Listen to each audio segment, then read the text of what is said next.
Okay, good afternoon. I'm Larry Scogan. It's my good fortune to be the president of Bismarck State College, and I certainly want to welcome all of you to our campus.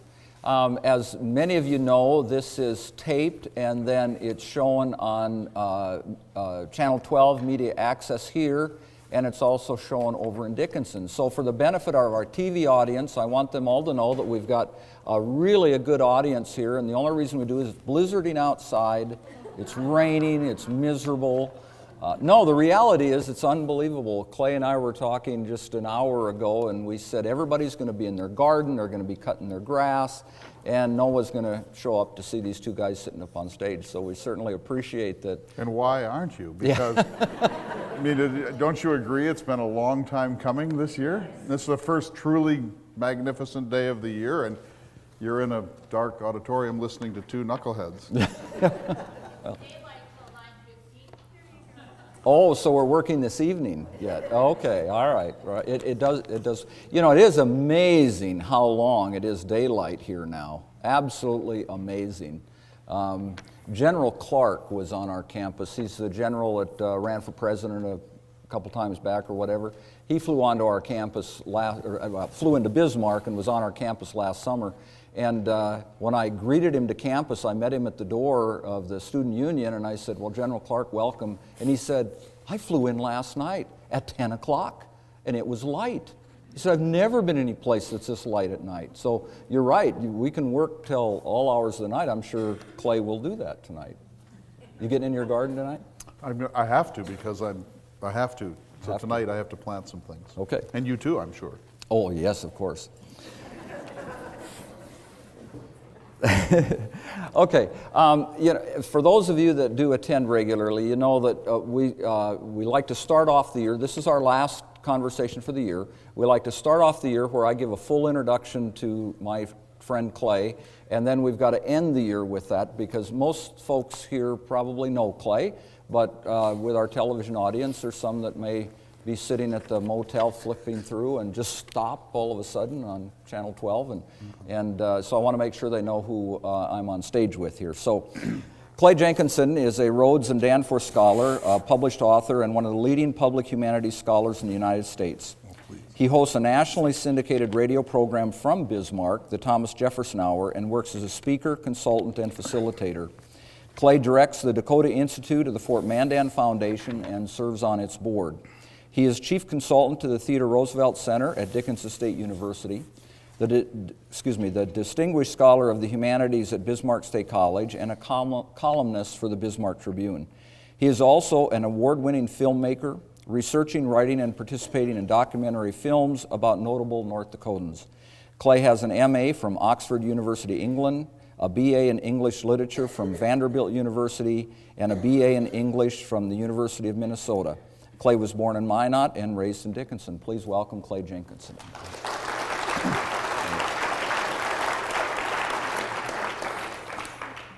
Thank you, Larry. That well read. Well read, thank you.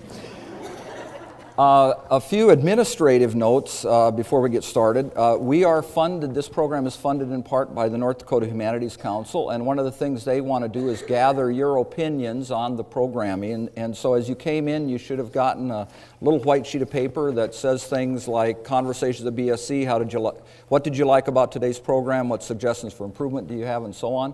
And we take these very seriously, so please fill them out. And there will be a basket for you as you leave, and you can drop these in so that we can tally these up and get them to the right location. And Larry, I brought this form so that you can fill out your own 10 favorite places, because it turns out this is harder than it seems, as you'll see as we try to struggle through this, but I'll be very interested to see what other people have to say about this subject. Yeah. So please do that. And as Clay said on that form, we would certainly like to see your ideas of what the most interesting places are in North Dakota, and then that may help guide us in developing the next conversation.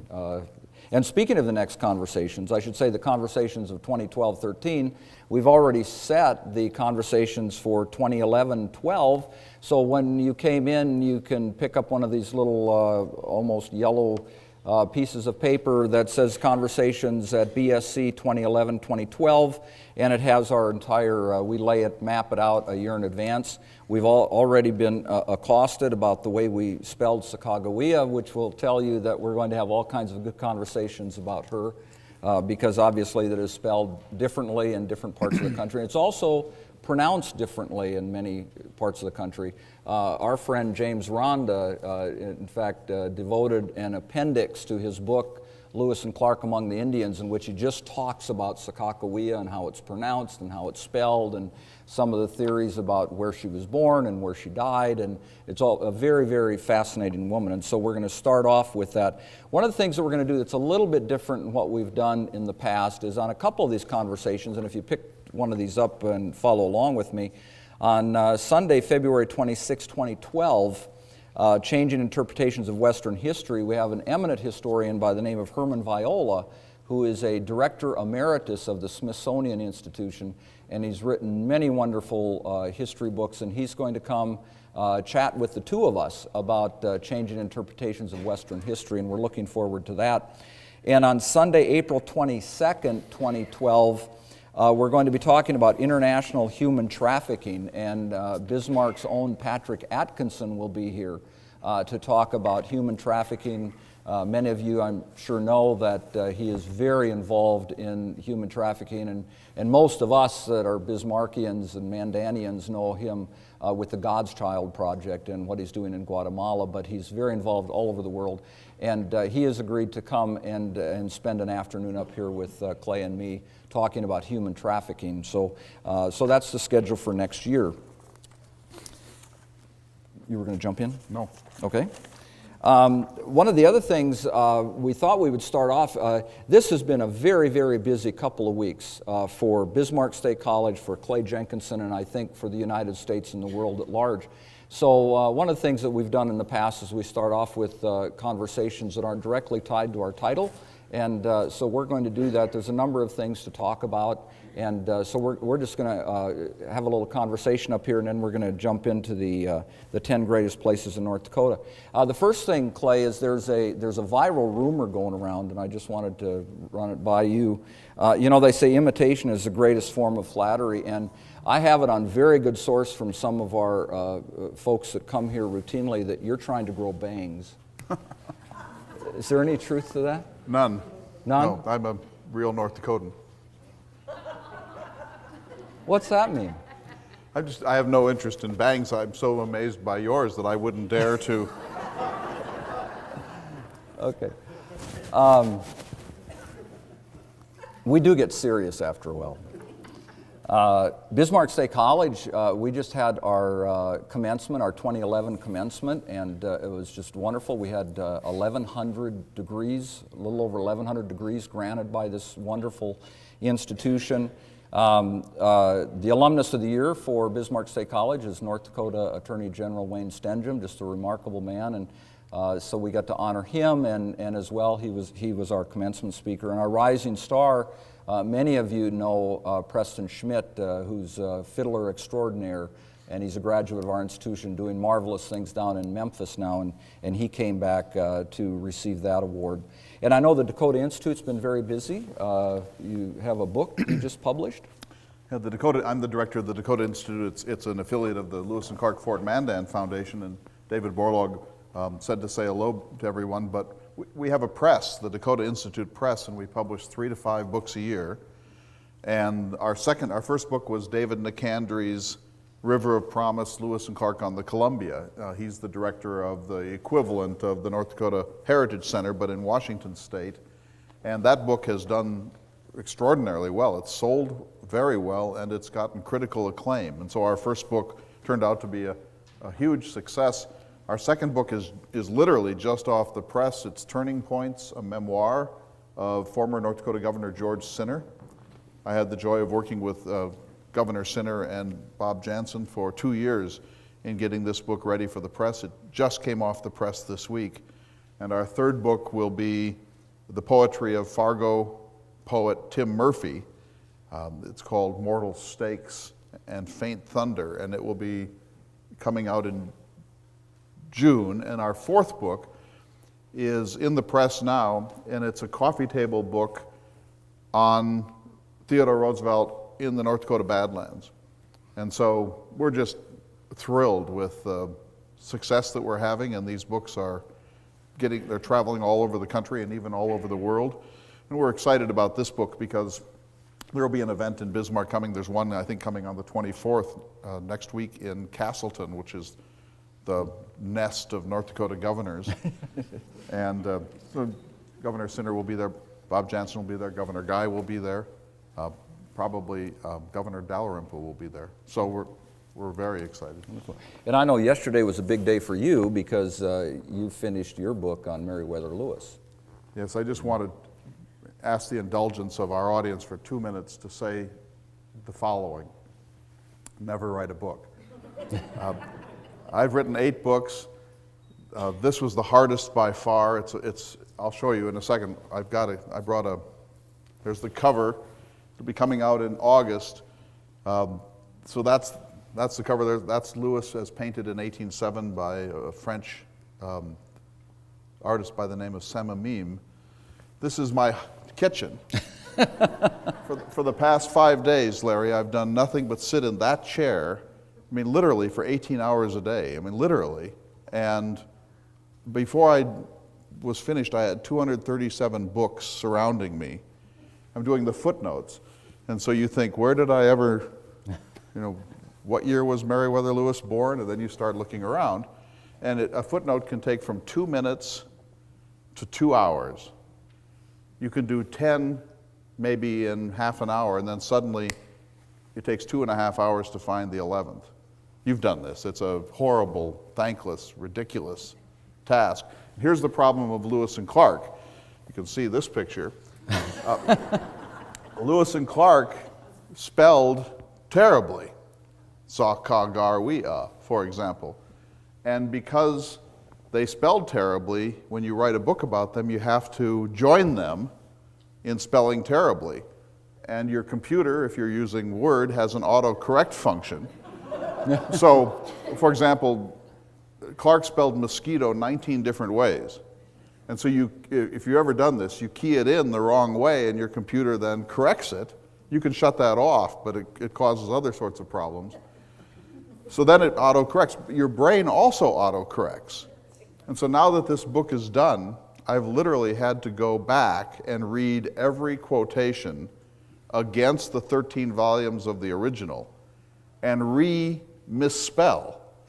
There's a certain paradox there, to re-misspell Lewis and Clark. And I had thought I had done a pretty good job. I found 480 places where I had to re-misspell. And I'm sure I didn't catch them all, and so you get a little bleary. This is a map that'll be in the book. Your own staff helped me on this.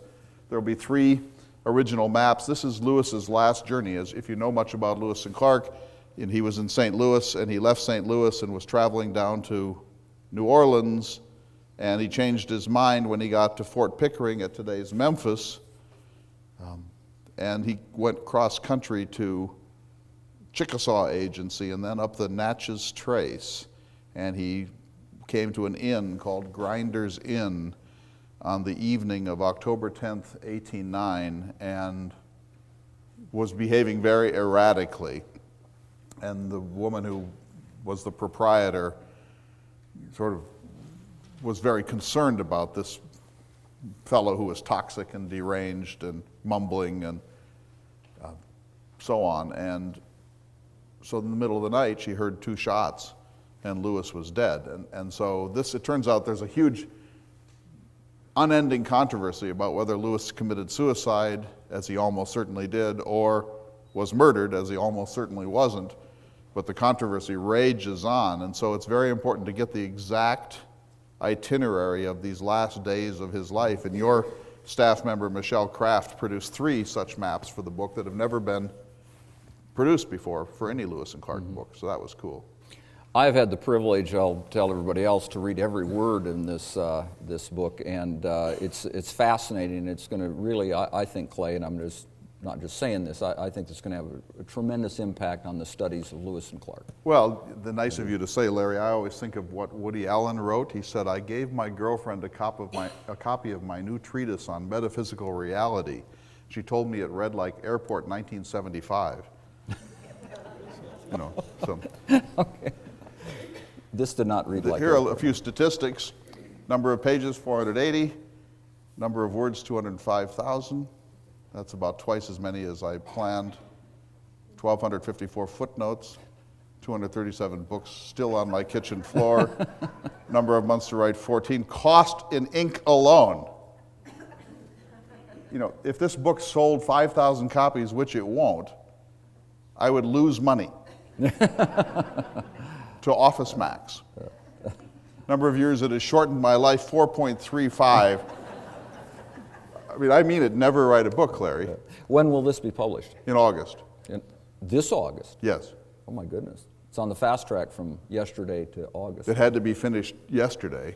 Well, really, months and months ago, Okay, but yeah, okay. yesterday is sort of the drop dead day. And it has been, I'm serious that writing a book like this is really a stupid thing to do, because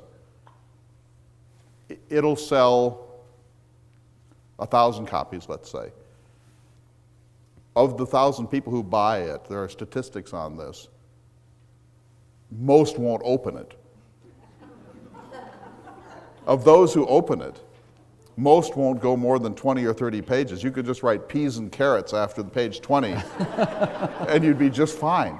And the only people who will read it through, Larry, there are 7 people who will read it through, and they're all gunning for me. These are people who hate the point of view that I have, and they only read it to find fault. Yeah.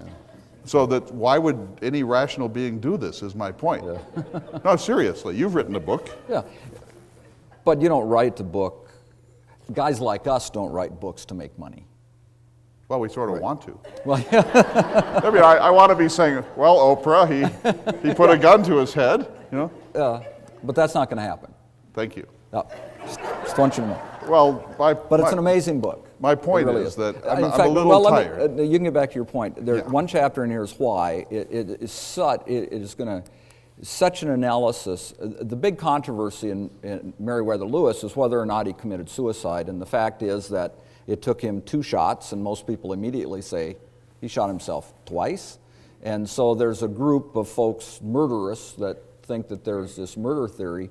And so one of these chapters called Why is just an amazing analysis of why Clay believes that Meriwether Lewis actually shot himself. And I think that that's going to be a standard. Well, we did a program on this before, and people can see it on cable access, but not to digress on this, but the psychotherapists who specialize in suicide say, well, there are certain predictive factors. You can never predict a suicide. It's an erratic thing, and it takes a perfect storm of capacity to do it, a certain mindset.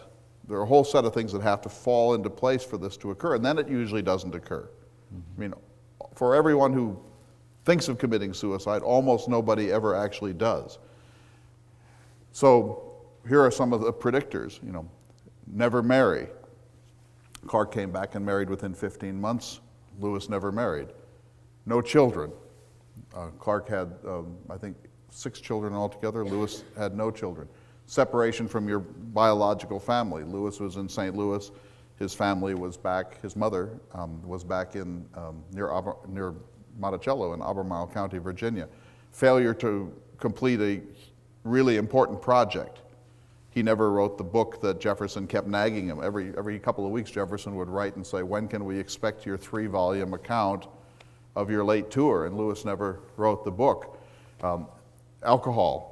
If you add up all of the predictive factors, it points towards Lewis's committing suicide even before you ever look at the actual events that occurred in the last week of his life. And so there are all these historians who say things like, Meriwether Lewis was the last sort of person who would ever commit suicide. And K. Redfield Jamison, who is at Johns Hopkins and is one of the nation's leading experts on suicide, has written a chapter in one of her books on Lewis.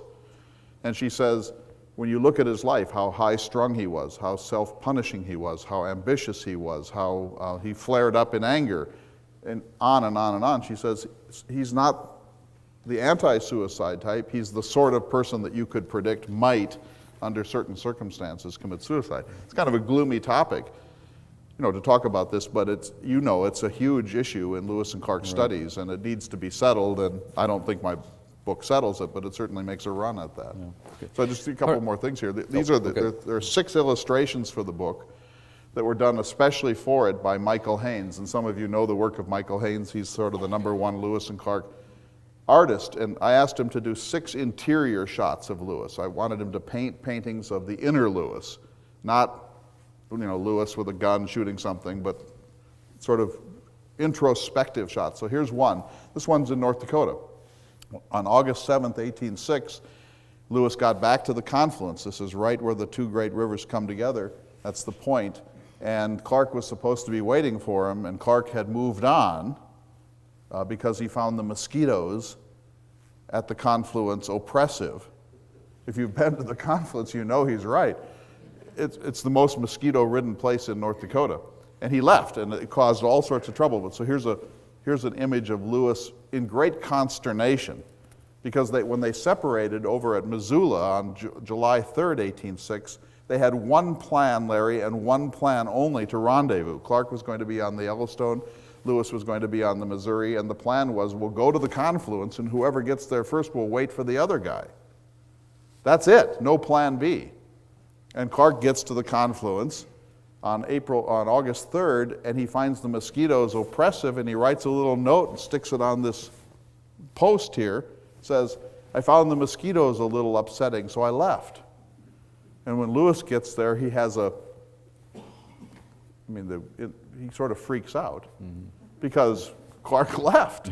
And now they're getting pretty close to finishing the journey. So that's one of them. I love that one. Here, this is actually my favorite. This is Lewis collecting plants at Packer Meadows, just on the Lolo Trail. If you've ever been west of Missoula on US Highway 12, this is the Lolo Trail, and in April and May, this is camas root.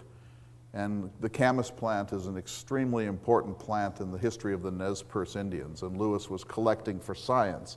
But this is what he did almost every day, Larry. He was out with his press. That's a plant press there. And he's out with his press. He's eviscerating plants, folding them carefully in the press. You have to eviscerate them so they don't rot. And then you have to open them 3 or 4 times to make sure they're airing properly, and then you put a little label on them. Hundreds and hundreds of plants. And so this is, I think, Meriwether Lewis at his best. That's a piece of work that Clark would not have been able to do. And here's Lewis. This is probably one of the 3 greatest days of Lewis's life. This is at the Great Falls on June 14th, 1805, one day after he discovered the Great Falls. The next day he had an encounter with a grizzly bear, and he had forgotten to reload his single-shot rifle. He had shot a buffalo. He was sort of fascinated by the way it was dying, forgot to reload his single-shot rifle, and he looked around and there was this bear. And so he ran into the Missouri River and he held out this pike. It's called an espontoon. And then he says in his kind of ornate language, the bear declined combat. And then the same day he saw what probably was a wolverine coming out of the ground, and then he saw 3 buffalo at about a quarter of a mile or half a mile away, and they were on the open plains, and they started to charge him, these 3 bull buffalo. And Lewis says, I thought it would be amusing to just stand there and see what happened. Would you? Oh, of course. Yeah.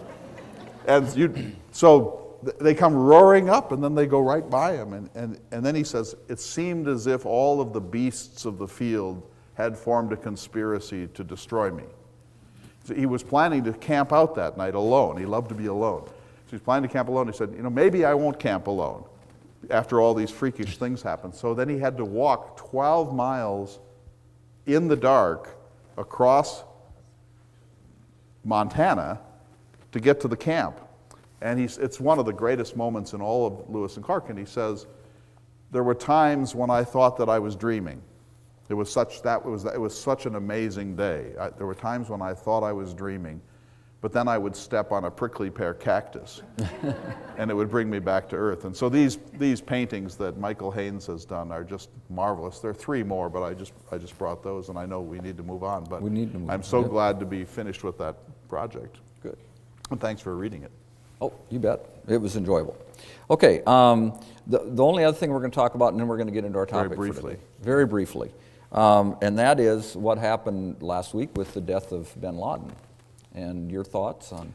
Well, all one can say, I think, is that everybody is entitled to their own view of what this means. You and I have talked to people in the last few days. Some people think it was absolutely the best thing that could have happened, gave us closure on this horrible 10 years, and other people feel some misgiving about whether the death of one person can make up for the death of 3,000 people and so on. What's your view? Well, I don't really want to talk about that, but what I do want to talk about. Well, why'd you bring it up? Well, because you had the picture there. You told me to bring the picture. No, because what I want to do is I want to invite people to our 9/11 symposium In the fall. In the fall, we have put together what we think is going to be a fascinating symposium. It just so happens that interest has increased considerably since the death of bin Laden. Yeah.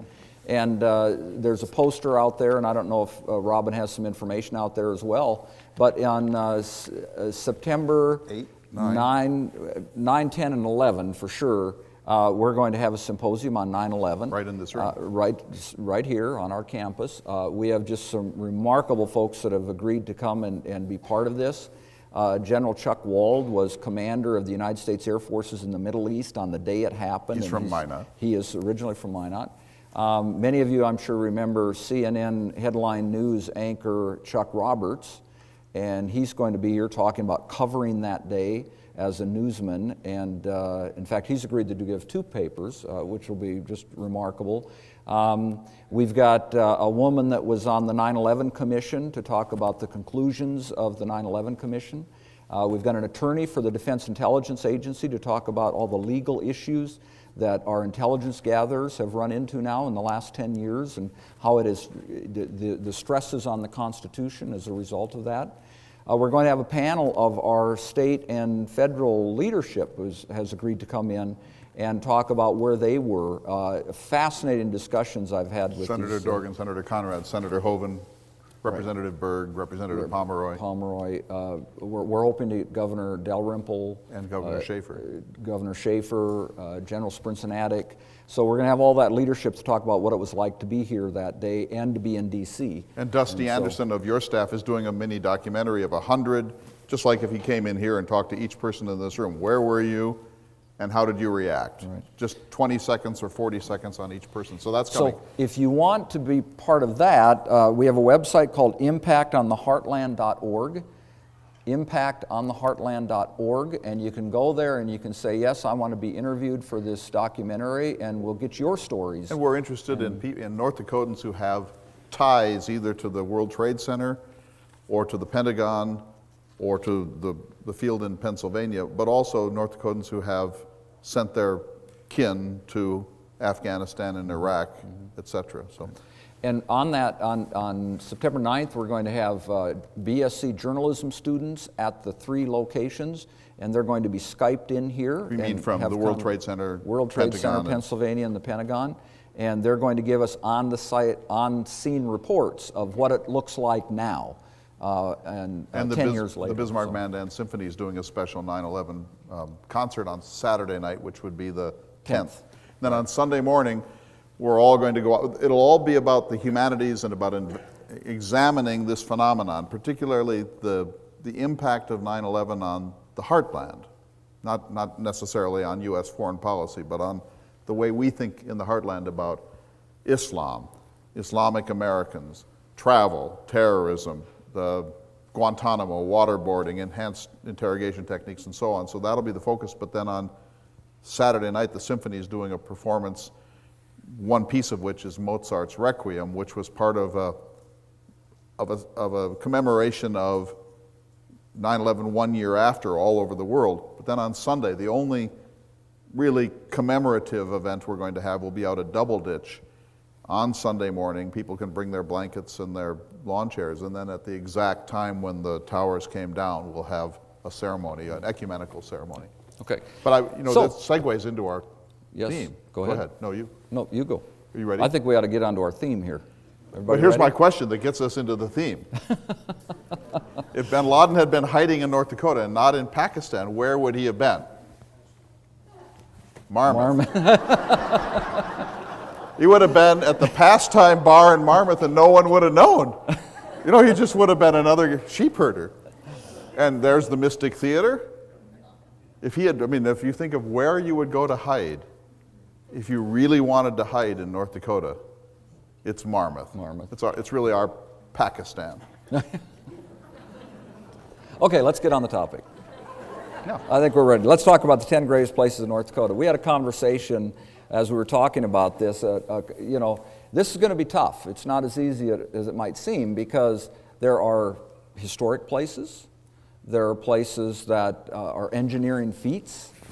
There are places that just are full of natural beauty. Sacred places. Sacred places. There's so many places. So I'm curious how you want to do this. Well, first of all, I do want to talk a little bit about sort of the methodology of this because in a way, it's a silly thing to say.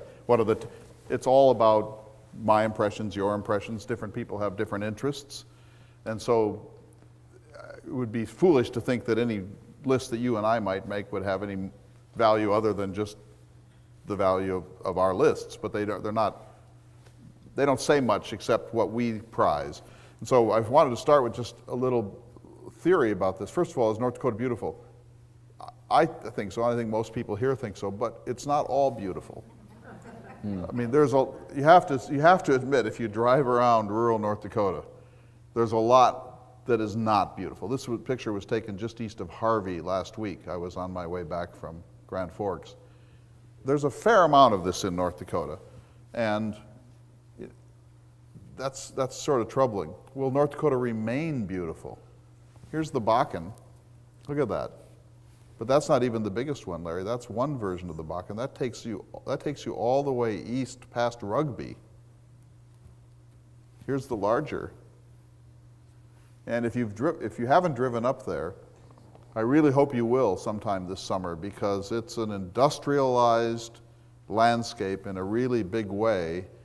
These are pictures I just pulled from the internet. This is a man camp. There's one I've seen one in Kildare, one in Watford City. I know there are man camps in Stanley. Here's the kind of rig we're talking about. There are going to be 2,000 of them, we're told.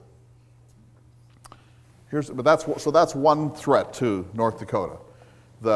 Whatever you think about the oil, the energy boom in North Dakota, it's both good and bad, but it is definitely going to change the way we see our landscape and I think change the way we feel about our landscape. And it's going to be the largest industrial event in the history of North Dakota without any exception.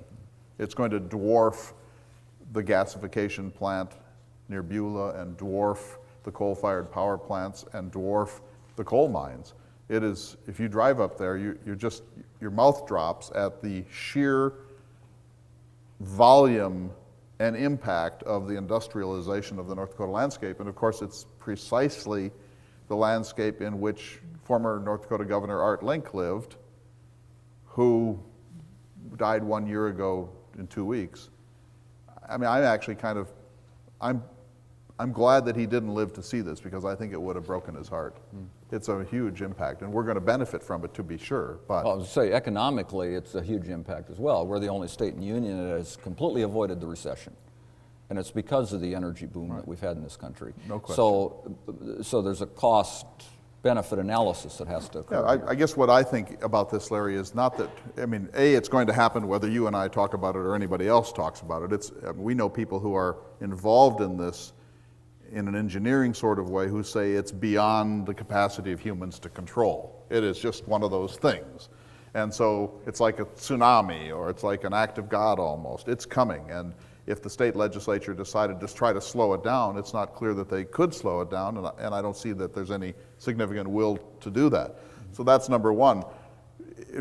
Former Governor Ed Schaefer, though, has said a number of times in the past few weeks, we ought to chasten it, we ought to target it, we ought to find ways to create partnerships between industry and county governments, city governments, state government, to zone a little of this and chasten it and try to do something to ameliorate the impacts of it. And so that's a possibility. But it also is the case that we're in the honeymoon phase of this, and I think most North Dakotans, including probably most people in this room, but certainly most people in Grand Forks and Fargo and Valley City and Jamestown haven't seen it. It's literally Alberta to them, and because they haven't seen it, they don't feel much about it yet. I think the day is going to come 5 or 10 or 15 years from now when the people of North Dakota say, why didn't you warn us what was happening? And so it's worth our thinking about, at least to talk about in what ways could we direct this a little bit. And I also think that it's important for us to realize that the great benefit we're getting, we're going to be the richest people per capita in the nation with the possible exception of the Alaskans. Huge, wonderful thing. But there's a cost, and we need to make sure we understand that you can't have all of that without a cost. Right. Why don't you talk for a couple minutes about the column you did a couple weeks ago about a commission that you were recommending, and what the purpose of that would be and how you see that going forward? Well, and I don't want to lose this because I want to talk about beauty, but I think, I don't know how all of you feel. I think most of us, I think I speak for almost everybody to this extent. I think we're all glad it's here, sort of on the whole. We also have some anxiety that this is going to do some damage socially, in crime and punishment, environmentally, in recreation for hunters. I think everyone gets the sense that this is bigger than we could have anticipated, and it's going to have impacts that we could not have foreseen, and not all of them are going to be good, and that's worth feeling a little catch or even some heartache over. And I mean no disrespect, but I think the legislature came and went and did virtually nothing to say, whoa, this is gigantic what's happening up here, and we probably need to step back and really study it and help the people of North Dakota understand what's happening. And I don't blame them, but I think that the governor, who is our number one leader, should, I would hope, appoint a commission, including industry people and ranchers and farmers and school teachers and so on, and really say, teach the people of North Dakota what's coming and how we can do this intelligently. Because, Larry, you know this, you have the Energy Center on campus, you're one of the leaders in the state on this. We could, if we wanted to, do this so well that the world would say, wow, that's the way to do an oil boom.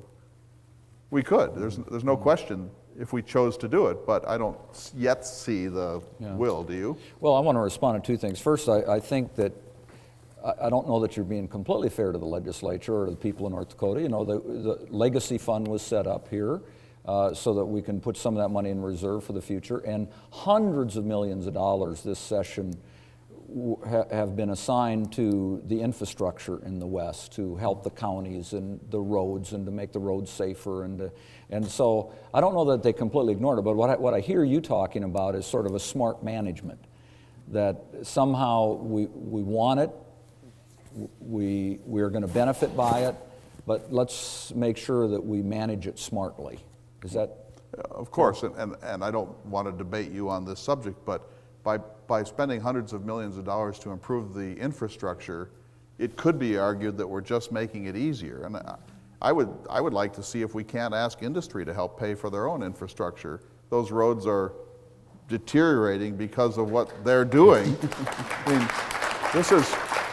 Larry, we're talking about billions and billions of dollars, and these people are coming in, and they're sweeping in from somewhere, from Houston, from Dubai, from Tampa, from LA, and they're here for one reason and one reason only. Not because they love North Dakota, not because they care about North Dakota. They're here to extract profit from under the surface of North Dakota. I say have at it, that's our system. But it seems to me that we could fairly ask them to help pay for the damage they're doing to the infrastructure they're using to extract our minerals and take them somewhere else. Okay. Don't you? Well, we're going to move on, but I do, but I do want to say Yes, sir. that the hundreds of millions of dollars that are going back into the West are from taxes. And so the companies are paying taxes on what they're extracting. It's coming into the coffers of the state of North Dakota, and then that money is now going back into the West. So I don't think it's completely fair to say that the industry has a complete pass here. They are paying some taxes. No, our enormous surpluses are largely oil-driven. Yep. Also coal and also agriculture. So, I mean, I get it, Larry. We're not saying, please don't do this. I think what we're saying is, can't we find a way to do this really intelligently? I agree with you on that. Smart management. Yeah. Yeah, okay, let's go. So that's just one area of impact. Here's another one. This is related, but this is one of the, I think, one of the most beautiful single places in North Dakota. It would be in my top 10 cultural, human-made structures. This is the Abbey at Richardson. I was in an airplane last April, and it was just a beautiful spring day. But look at this. I mean, look at what we're doing here. So now here's on the freeway. Here's this biodiesel plant. It's the, if you look at Richardson from above, it's the second front, isn't it? I mean, you have the Abbey, which is a wonderful, magnificent structure. And then you have this closer to the freeway. It's the only rival in magnitude. I mean, you're putting me in the position of sounding like some sort of a environmentalist or something, Larry. But I mean, I would think that couldn't you zone this thing a little bit more intelligently to preserve this view shed? I mean, this is a really important point I want to make today, that view sheds are really important. And when you drive west of Bismarck on the freeway and go out past Hebron and then you come up on Richardson, you see this, and there's a sort of, don't you feel this, a sort of magic to the Abbey, that it's somehow that it reminds you of the Benedictines and their sacred mission and coming out here when the place was really a God-forsaken wilderness and creating this. And this was an ambitious, it's still ambitious, but it was an amazingly ambitious thing to do, and it was to honor God and to somehow connect the stewardship of this place with spirituality. And then, and this, I don't know how long this took to build, it would be worth knowing, but then suddenly we tossed this up in 6 weeks, and it then changes forever the way people see this monument to North Dakota. And so if you're from Illinois driving through, now when you come in, you see this, and I promise you it changes the way you see that. So where would you put it? How about 6 miles up?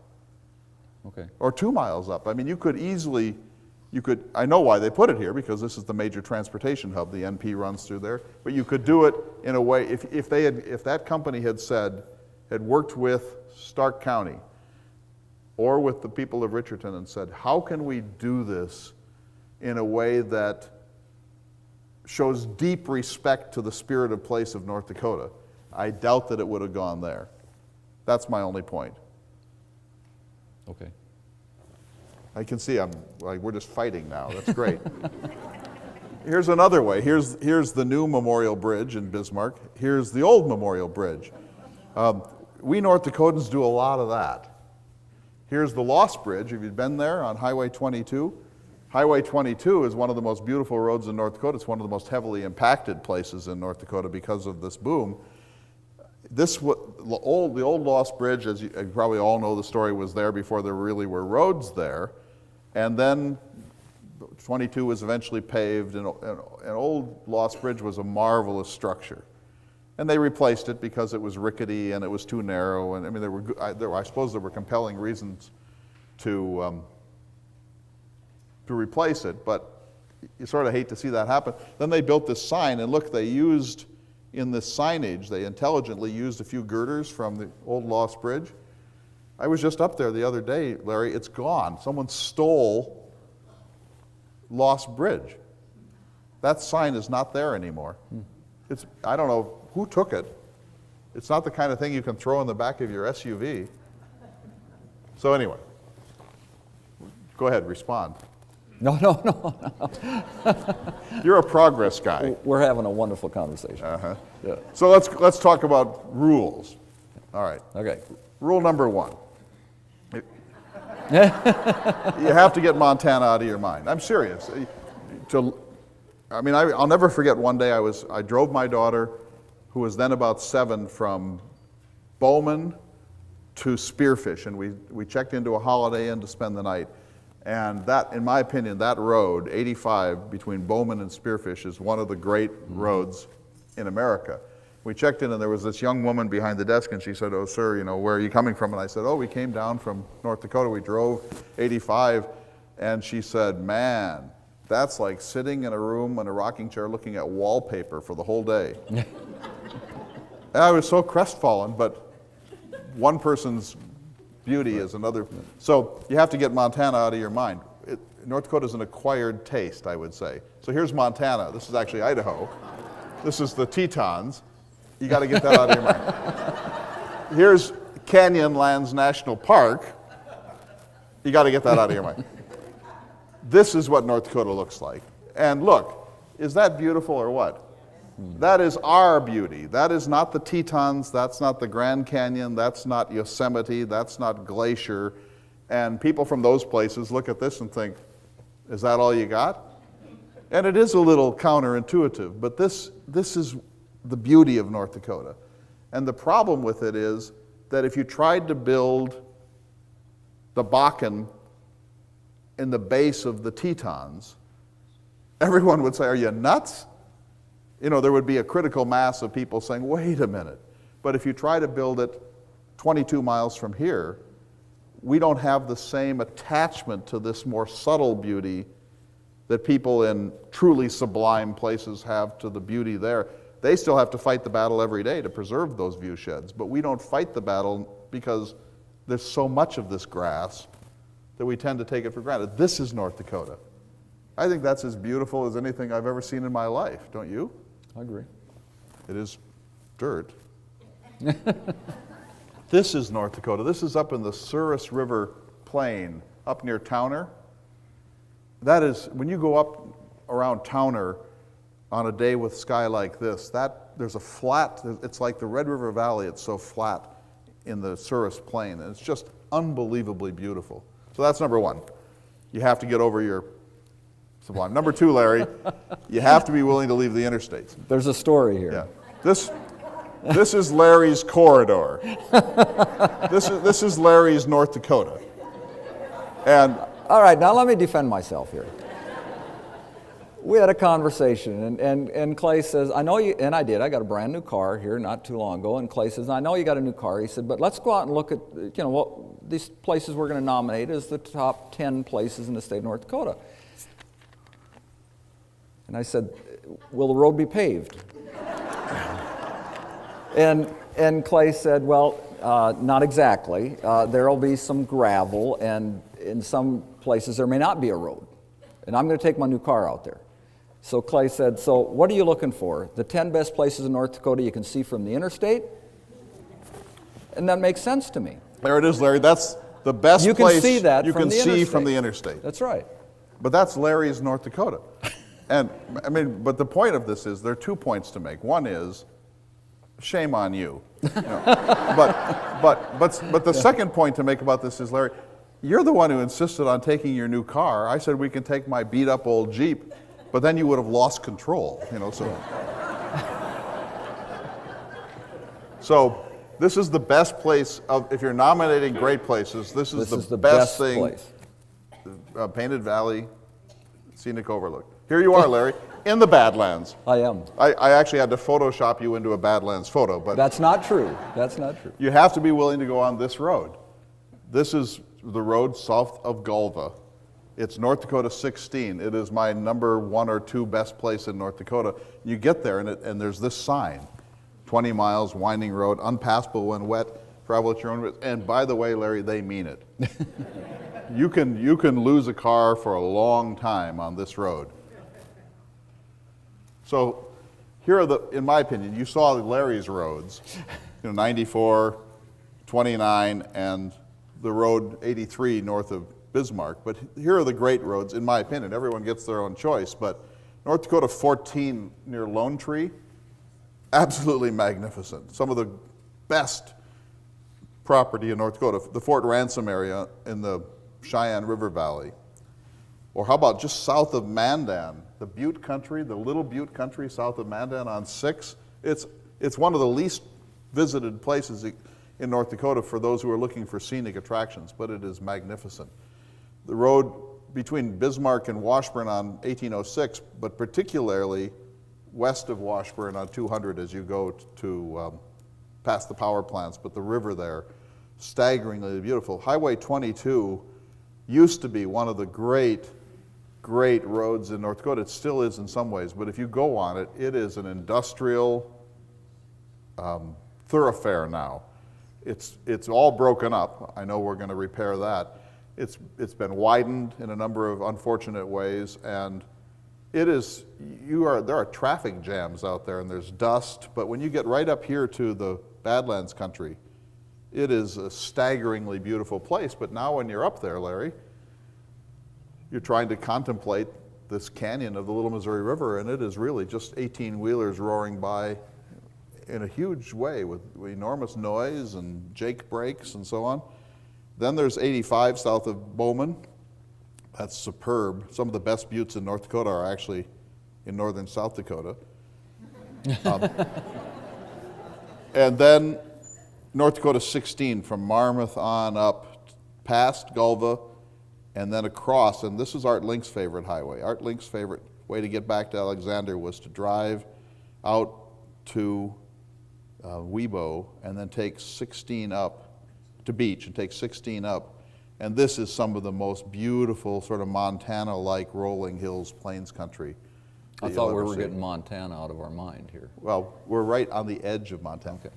But now other people might have different views, but those would be my nominations of the best roads in North Dakota. What? That means a lot to me because I was conceived right at that. Right. Well, they must have enjoyed it too.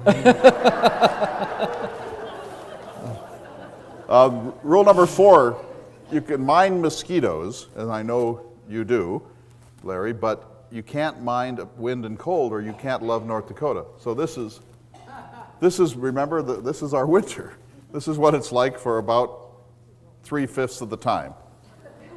And you kind of forget it on a day like this, but not for long. This is a photo I took out between Richardson and south of Dickinson. Is that magnificent? I mean, when Jefferson created the grid, Larry, his idea was there'd be these perfectly square townships, and we'd have a section line road on every township, and if you go into the Red River Valley, it's there, it works, and if you go into Iowa, it works. When you get out into beyond the 100th meridian, it starts to break down, and I just love it that the Stark County road builders just decided to move. This is a more serious hill than it looks, but just had to work their way around. Mm-hmm. You can get lost in North Dakota really easily, which is a good thing on the whole. This is winter in North Dakota. So that's number 4. The numbering is now off. You have to be willing to hike or walk.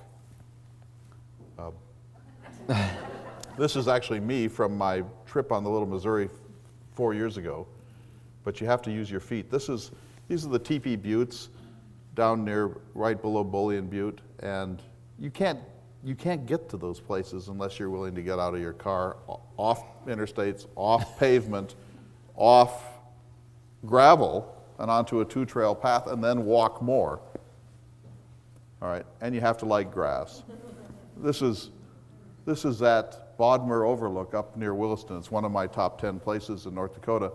You can see Fort Union down here in the blur. This is, I think, 3 years ago there at one of our symposiums, and those were pasque flowers, crocuses. But you have to love grass. This is our sublimity. It's different from the Tetons, and it's different from the giant redwoods, but it has an incredible beauty. But you, and I don't mean any disrespect, but you can't see that at 70 miles per hour. You have to actually get out, and you actually have to get down on your hands and knees to see it. So go ahead. No, nothing. Yeah, Nothing. yeah. You're doing fine. So now let's look at man-made things. I just made a few here. The principle on that is the Latin principle de gustibus non est disputandum, which means there's no accounting for taste. One person thinks one thing is beautiful. So here are just a few. For me, this is astonishingly beautiful. This is in the Badlands south of Medora. This is an old homesteader's or ranch cabin that's about to fall down. When I did that walk from Marmarth to the North Unit, I saw 8 or 9 of these places that are all ready to go. And when they go, it'll be a terrible loss because they represent this sort of echo of that period between 1870 and 1920 in the Badlands when this is how people lived. And if you're a rancher, there's no reason for you to try to keep this building up. It would cost you a lot of money. But it also is sad to see them go. But more traditionally, here's Garrison Dam, one of the wonders of North Dakota. The Capitol, we have one of the most spectacular capitals in the country. That's Nakoma, that's the Minuteman missile site. It's an empty shell now, but it's still monumental. And when you go there, you sort of have it gives you a kind of a strange appreciation of the magnitude of the military-industrial complex. They put $6 billion into this, and it was operational for less than a year, but it is still an amazing thing, and it has that crazy oculus that just kind of gives it an Orwellian feel. Here's the Peace Guard, or the Rugby, the center of North America. Here's one of my favorites. This is, how many of you have seen Earl Bunyan? Earl Bunyan? This is Paul's brother? Brother Earl. Okay. That's true. This is Paul's brother Earl. This is just east of Newtown, and they repaint Earl from time to time. He's a lean man, and there's a legend about Earl that he was a white rancher who used to ride freely up in that wonderful Missouri country around Sanish and Newtown. But once the dam went in, he was one of the losers because he couldn't ride across that immense lake. You've never been there? No. This is Chuck Haney's photo. That's it's a beautiful photo of human structures in North Dakota. Land and humans in some sort of wonderful symbiosis. Here's another of his photos. That's a staggeringly beautiful photo. Now, it's not the Grand Canyon. Hundreds of churches like this in North Dakota. This one's in Mercer County. This is another Chuck Haney photo. De gustibus non est disputandum. This is the Enchanted Highway, and it has changed the economic culture of that part of North Dakota. Here's the Medora Musical, one of certainly the most visited of all North Dakota human structures. Here's Shyla Schaefer and Randy Hudsonbuehler at the musical. This is kind of a sad story, Larry. This is now the second tallest structure on Earth. It was the tallest structure on Earth for a very long time, and they built a skyscraper in Dubai, I think. Mm-hmm. And now on our new maps, we have to say second tallest. One of the tallest structures. Where is this at? It's near Blanchard. It's north and west of Fargo. This is an Earth Lodge, certainly one of the great man-made structures in North Dakota. That's the Knife River. Okay, so those are. Did I miss some that you would have nominated? Nope. I think in Bismarck, the memorial building where the state library now is one of the most beautiful buildings in North Dakota. I would have to add to that list the National Energy Center of Excellence on the BSC campus, which is a beautiful building. But go ahead. Well, leaving aside your parochialism, but the view from the fourth floor is maybe the best view in Bismarck. When you also out at Mary, that building that has the giant windows fronting on the river, those are two of the great views, and on the top of the Capitol. Then there are So now when I was thinking about this, if you think about these best places, it's hard to find many east of Bismarck because you always gravitate towards the Badlands. You know, even in muted North Dakota, it may not be the Rocky Mountains, but we sort of gravitate towards that which is sublime. And so that's why Medora is such an important destination, or Lake Sakakawea. So it's hard to find things east, except for Fort Ransom of Jamestown, at least. This is the Kelly Slough up near Grand Forks. It's a favorite of Mike Jacobs. It's a wonderful place in Grand Forks County. This probably wouldn't be on most people's list, but this is a rock pile. This is north of Tuttle. But when you drive, I don't know how you all feel, but when I drive on those old asphalt county roads and you see these rock piles and you think, how much human labor did this involve? You know, when I don't know if this was true, probably not because you're not from a glaciated farm, but wherever there was glaciation, you have all these erratics. And people every year would go out, the young people on the farm would go out and haul these rocks that were between a softball in size and a beach ball in size, and put them in these rock piles, and it represents, you know, hundreds and hundreds and hundreds of hours of tough human labor to make North Dakota farmable, and they're all scattered around. Did you ever do that? No. No. This is Sentinel Butte, certainly one of the most beautiful places in North Dakota, and one you can see from the freeway. That's a good one. That's one of mine. Yeah.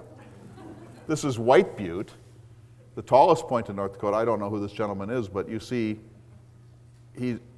at this moment he's not using his oxygen, but as I understand it, he built a base camp below at the bottom and then rested a few days, acclimatized himself, and then he made the ascent. And how high is White Butte? It's 3,506 feet. It's the highest point in North Dakota. And there's a little cairn up here where you can put, Larry Scogan was here, and it's only 3 miles off of 85, US 85 near Amadon. But there's been a strange history of the highest point of North Dakota. There was a time when Sentinel Butte was thought to be the highest point in North Dakota. Then for a long time, Black Butte, which is right across 85 north of Bowman, was thought to be the highest point. Now it's been settled on White Butte. Is this fascinating? I'm fascinated. Yeah. More buttes.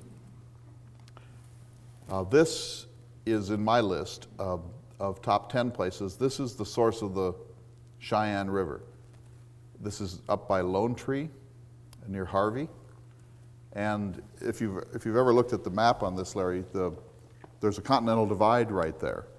As everyone knows, the Red River flows into Hudson's Bay, and the Souris River, the Mouse River, flows into Hudson's Bay, and the Cheyenne River flows into the Red River, which flows into Hudson's Bay. So all of that is Hudson's Bay watershed. On the other side of it, there's the James River and a set of creeks that flow down through McCluskey to the Missouri, and that's the Gulf of Mexico watershed. And there's a height of land, there's a continental divide that runs through North Dakota, separating these waters. They get together in two places. There are two places where there is a mingling of the waters of two systems. That's very, very rare, and it's kind of fascinating. And right near Harvey, the source of the James, which is a Missouri River tributary, and the source of the Cheyenne interlock, and they come very close to each other. And this is just last week, so the Cheyenne is much fuller than it would be normally, but this is the source of the Cheyenne River. A very beautiful country. You have to go to Harvey to get there. That's just the Missouri. This is Sully's Hill. Sully's Hill is near Devil's Lake. If you're going to go to it, go now, because they're about to close it, because the Devil's Lake is rising so dramatically that they won't be able to keep the road open. And you'll be able to get into it, but you'll have to hike in from the back way. Sully's Hill is a national game preserve near Devil's Lake. It's technically on the Spirit Lake Indian Reservation. It was once a national park. Theodore Roosevelt inherited 5 national parks as president. He doubled the number to 10, and one of them was in North Dakota, and it was Sully's Hill. And he introduced bison there, and the bison that are there are of an unusually pure strain, and they've been shared with the Fort Niobrara bison range down in Nebraska. It's a small park. It's no longer a national park. It was demoted to a game preserve in 1931. But we all think of Theodore Roosevelt National Park. There was another national park in North Dakota at Sully's Hill, and it's a very interesting place worth going to. What would be the story? Why would they demote it? It's a long and complicated story. First of all, why did they make it a national park? Because it doesn't really rise to the Glacier National Park or Yosemite National Park or Yellowstone National Park level. It's very marginal in terms of there's nothing breathtaking about it. It's just a very nice place. It might have been a state park legitimately, but it's pretty hard to think that it could ever legitimately have rung the bell of a national park. There's a complicated history about it. It was on the Fort Totten Military Reserve, and I think we're working on this. The Dickinson State Roosevelt Center is working with Sully's Hill to try to sort this out. But I think what happened was that it was sort of, the property was dumped from the military reserve, and the government, the Interior Department, sort of floundering on what to do with it. And because it was in Roosevelt's North Dakota, he made it a national park, but he never visited it. And I don't think that it really reaches the standard that we expect of a national park. And then it was demoted because it was more appropriately a game preserve. This is a Chuck Haney photo too, but that's the beauty of North Dakota. So here are my top 10, Larry. Everybody got your pens out? No, then we'll have a discussion. Okay. All right. So number 11, actually I had 11. Okay. Because I didn't put the Turtle Mountains in because I don't visit them very often. They're very remote. But people who go, I've been there 3 or 4 times in my life. They're marvelous. Birch country, moose country. It's a magnificent place. It's a little bit more like Manitoba or Saskatchewan than it is like North Dakota, but that's certainly one of them. And this is that same scene in the Souris Valley just south of Bottineau. My number 10 is the prairie pothole country between Harvey and McCluskey. I showed you that photograph of the Cheyenne. But I just want to linger on that for a minute. You know, we always think, if you go to like the state tourism brochures, there's the inevitable picture of the musical end of Medora and the national park and the Oxbow Overlook, and then you have a round hay bale and so on. The thing we don't celebrate enough, in my opinion, is this kind of country, this prairie pothole. If you drive the back way between Grand Forks and Bismarck, and every time I go I take different roads, and I just kind of bushwhack using county maps, you see some unbelievably beautiful country. It's not good farm country because it's too hilly in some places, and there are all these sloughs, but it really is more O.E. Rolvog's North Dakota or Willa Cather's North Dakota or Hamlin Garland's North Dakota than the Badlands are. You know, the Badlands are magnificent, but they're sort of North Dakota's Montana. But North Dakota, the great bulk of North Dakota, looks more like this without the water. And it's astonishingly beautiful to be out there. And I mean, look at the quality of the light on the Cheyenne River that day. It's a day like today with a clear open sky. These hills, just subtle rolling hills, little sloughs, ducks. It's counterintuitive, it's not, but I think if you want to see North Dakota, you have to see that. The Missouri River between Washburn and, this is on 18.6, about 15 miles north of Doubleditch on an autumn day. But that's the Missouri as wild as it's going to get in North Dakota. It's not really a free-running river, but compared to the lake it is. And that, with the cottonwoods on the side, that's a wonderful way to get to Washburn.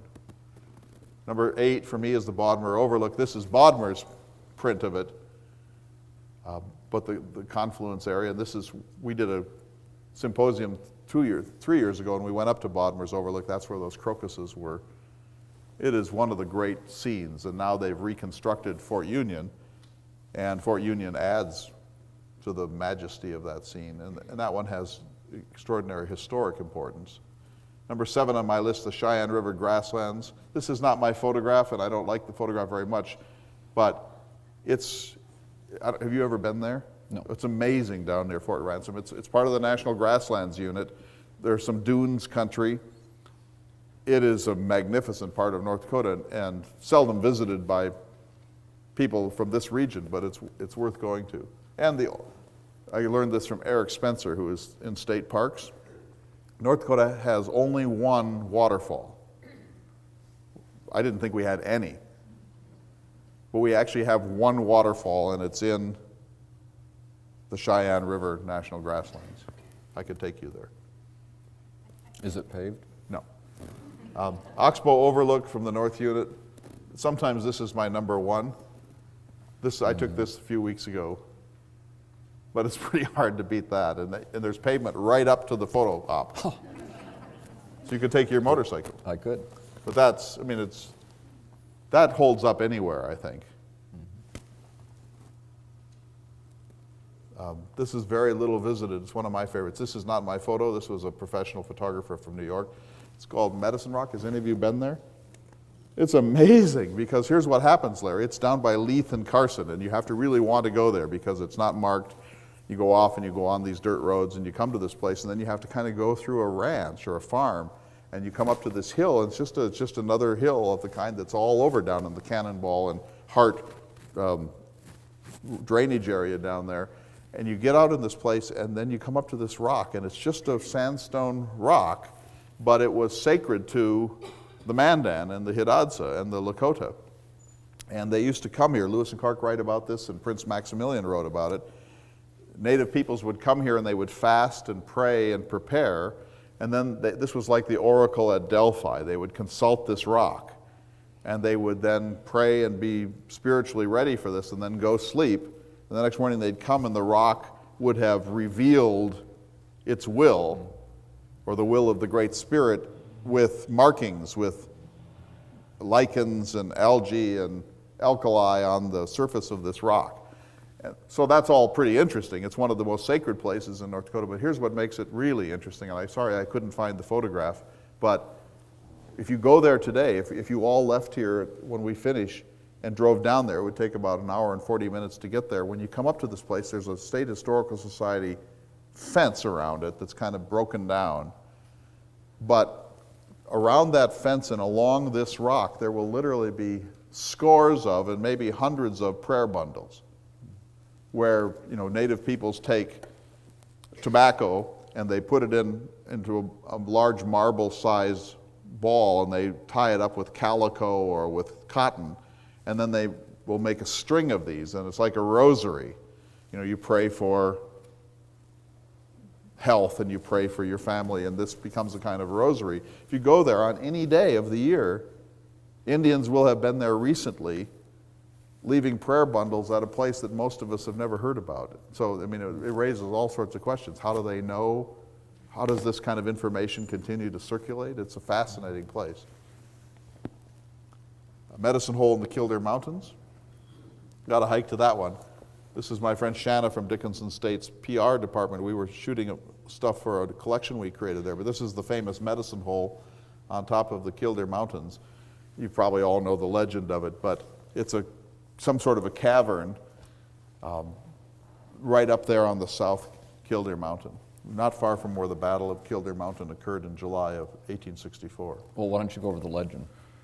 Well, the legend is that when General Sully came here in 1864 to chastise the Dakota for the Minnesota uprising in 1862. So in 1862 there was the Minnesota uprising, used to be called the Minnesota Massacre, in which about 700 white Minnesotans were killed by Santee Sioux or Dakota Indians. This was, of course, one of the most horrific melees in American history, and it so upset the white people of Minnesota and so upset the government of the United States that they sent out a series of reprisal parties the following 2 years. And in 1863, Sibley and Sully were in North Dakota in the Battle of Whitestone Hill and all those battles that occurred near Steele and Tuttle, north of them. That country is all pretty well marked, and the Whitestone battlefield is one of the great places in North Dakota. It's southeast of Bismarck. But then in 1864, Sully came back with about 1,500 troops, and they marched from below Richardson to the base of Killdeer Mountain and encountered not the Dakota, but the Lakota. And so they were punishing effectively the wrong people. The Lakota were Sioux, but they weren't the people who had perpetrated the crime or the depredation in Minnesota. And so a famous battle was fought here in July on a 100-degree day in 1914. And Sully whipped the Indians because he had howitzers and ordnance. 1864. What did I say? 1914. Whoa. I just want to make sure everybody's That with takes us here. dyslexia way out of it. 1864. Right. And so then he beat the Lakota, and then he stopped, and he was going to wait till the next morning to mop up, and they wound up burning 10,000 pounds of pemmican, and it was a horrible thing. And these were largely innocent Indians. But the next day when they came up, the Indians were gone. Well, we know now that the country west of the Killdeer Mountains is some of the most crazy, wild, impenetrable country in North Dakota. That's an amazing part of North Dakota that almost nobody ever visits. Probably the Sioux just went down the gullies over there and escaped to the Badlands. But the legend started that the Lakota had gone down the Medicine Hole and somehow through whatever its back exit channel was and escaped, because it breathes, and I know people who have been down a couple of 100 feet. Now it's all blocked up, but that has nothing to do with the joy of being there. It's just the battle site is just below here. This is one of the great hikes in North Dakota. The rancher is happy for you to do it, and you hike up. It's easy to get to, and this is in the Killdeer Mountains, which are chalky buttes and really amazing. So. The only thing I would add to the story about the battle, and I think, if I'm correct, it's the first time Sitting Bull had seen white man. He fought in this battle, first time he ever fought the white man. That's correct. And historians of this say that the white government doing this in 1864 actually touched off several decades of tension with the Lakota. That the Lakota were uninvolved in what had happened in Minnesota, and they were largely peaceful, minding their own business out in this godforsaken country. And suddenly the U.S. Army came and sort of picked a fight that then went on and ended with Wounded Knee in 1890. Yeah. So, but one other piece of this is Fanny Kelly was involved in this. If you know the story of Fanny Kelly, she was a white woman. She was down in Wyoming near Casper, traveling the Oregon Trail, and she was captured by Lakota, and she was brought through a strange route on the Powder Basin and up near Ekalaka and wound up here, and she witnessed this battle. And she was trying to get word to the army that she was a captive so they could rescue her. They did not rescue her, but her account of this is one of the best accounts we have. She eventually was sold or traded back to I think she's repatriated Fort Rice. in Fort Rice here? Okay. Then I won't say what I was going to say. What were you going to say? Thought it was down in Cheyenne, Wyoming. That's where And then she writes a book. She did write a book. She writes a book. Yeah, but Okay. it was at Fort Rice. Number 3, this is the road north of Marmarth. This is that road. You saw it from the other direction earlier with the sign saying 20 miles of largely impassable road. This is coming up from Marmarth towards, this is Pretty Butte. This is about as beautiful a place as there is in the state of North Dakota. And this is that dinosaur country where they've dug up all the triceratops. For many years, Larry, right up here, they had dug up a triceratops under the road. And they ran out of energy or money or interest or whatever. They just put a tarp over it. And then for like 5 years, you would drive over the skull of a triceratops as you drove up this road. There are two creeks in it that you have to go through. There are no bridges and no low water crossings. You go through the creek and up the other side. And when they're full of water, it can be quite your car would still be there if we had taken it. This is, if you haven't done this road, go to Marmarth, and then you go 1 mile west of Marmarth and go up in North Dakota 16, and it's very primitive until you get to Gulva, and then it becomes a much better road all the way to Alexander. Number 2 on my list is the Elkhorn. This is the Elkhorn, easy to get to. It's important to me for 2 reasons. One is Theodore Roosevelt, but the other is that thanks to the national park, which controls 218 acres, and the state of North Dakota, which controls some acreage surrounding it, and the National Forest, which owns the viewshed across, it's largely preserved. And if you're there, you can almost feel as if it were 1884, 1885. Not quite, but it's as remote and beautiful a place as there is in North Dakota. You have to hike into that too, but it's a wonderful hike. And then finally, my number 1 is Bullion Butte. The thing about Bullion Butte is you can see it from so many places. You can see it from the amphitheater. When you go to the Medora Musical before September 1st, as you're sitting there waiting for the show to start, you look right at it. You can see it from Amadon. You can see it from, it's a huge mass.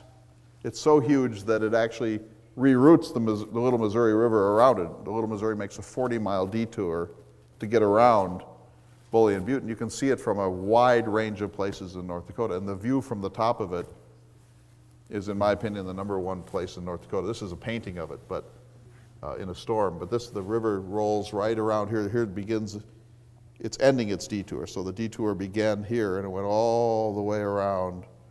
And then it comes in, it snugs up on the north side and comes north on East River Road to Medora. So that's it. Yeah. What are your nominations? Well, no, I've got questions for you. Yeah. Except for one, all of your top 10 are in the western part of the state. Do you think if we were in Fargo, we would have a different view of this? Yes, we'd say Detroit Lakes. If you notice this, the people of Fargo lean east. Mm-hmm. They don't lean west. No one in Fargo has a nice little cabin out, near Jamestown. Fargo is essentially a greater Minnesota city, I would say. Okay. I mean, I don't think all Fargoians feel that way, but all Bismarckians do. Yeah. but it's not a place. I mean, in Fargo, and I don't mean to caricature it, but I've spent a lot of time in Fargo, and I know a lot of people from Fargo, and most of them feel that it's like that New Yorker cartoon where there's Newark and then Los Angeles, and there's almost nothing in between. The people of Fargo, I believe, think that Valley City is the end of the world, and beyond that, it's Australia. Yeah. I mean, literally, and if they come west, they come on the freeway and they go to Medora, and they largely stay on pavement and then they go back. But I do not think that the people of the Red River Valley, Fargo or Grand Forks, on the whole, spend much time exploring beyond the beach of the valley, which is okay. I mean, they're entitled to whatever worldview they want, but what would they nominate? There are some beautiful places. Lake Tewakan down near Wahpeton is one of the greatest national wildlife refuges in North Dakota. There are some places in the lower Cheyenne as it moves in towards the red that are staggeringly beautiful. Kelly Slough up near Grand Forks, Pembina Mountains. There are lots of beautiful places up there, but nothing like west of the 100th meridian. Okay, I'm going to ask you another question, and then Robin's going to have a microphone here, and we're coming to that time in our program where we need to have folks participate here and give some nominations and ask some questions of Clay or of each other. And we really ask that you wait for the microphone, because all of this is taped and for television viewing, and if you don't use the microphone, it doesn't get picked up by the cameras, so we certainly would appreciate that, and I think Robin, she's got it there. But first I'm going to ask a question. You've had great fun with me about Blacktop, and I understand that, but I can, when you go to other states and you want to look at, their natural beauty places, well, first back up. Many of these you've shown, you've said, okay, you can't drive there, you got to hike there. There's this windy dirt road to get to this, wherever that's at. But if I want to go to Old Faithful, I can get on a motorcycle and ride on pavement all the way there and get out and see beautiful Old Faithful and get on the bike and leave again. If I want to go to the Tetons, I can drive through them. But not everything, but most of what you've talked about here in your top 10 list, you can't do that. Now, I suppose one, that you think that keeps it sacred in a way, that you're not going to have masses there. But would it change, and is there any wisdom to North Dakota actually making these sites accessible to everybody else? I don't know if everybody wants to go hiking or drive on dirt roads or that sort of stuff. Does that make sense? Yes. But I know. No, well, you answered your own question. My mother has a teeny little cabin near Yellowstone, and I go out there, and I've been to Yellowstone 50 or 60 times in my life, and when you go to Old Faithful, which I invariably do, you watch Old Faithful with 2,000 other people, and they're screaming at their kids and eating ice cream and fiddling with their cameras and fighting and putting on sunscreen and swatting mosquitoes and doing the texting and watching DVDs, and the minute it's over, it doesn't even get to end before people scramble back to their cars like at a professional football game. It's not exactly pristine. It's a culturally mediated experience, to the point where you go there and it has a clock on the side of the wall that tells you when it's going to erupt next, so you don't waste any time sitting there. I mean, I'm not saying it's a bad thing, Larry, but if we paved all these places, they wouldn't be visited in that frequency, number one. But they would, my own prejudice, and I know this is just a prejudice, but the most amazing places that I know of in America are accessible only by dirt road. And I hope that that doesn't change. Here's my fear. Because of what's happening with the oil boom, we're almost certainly going to get more bridges across the Little Missouri north of Medora. I regard that as a very sad development for the Badlands. It's quite likely that North Dakota 16 will be paved. It's already paved south of Marmarth to the South Dakota border, part of it. I'm guessing within my lifetime it'll be paved all the way up to Galva and beyond. I regard that as a catastrophe.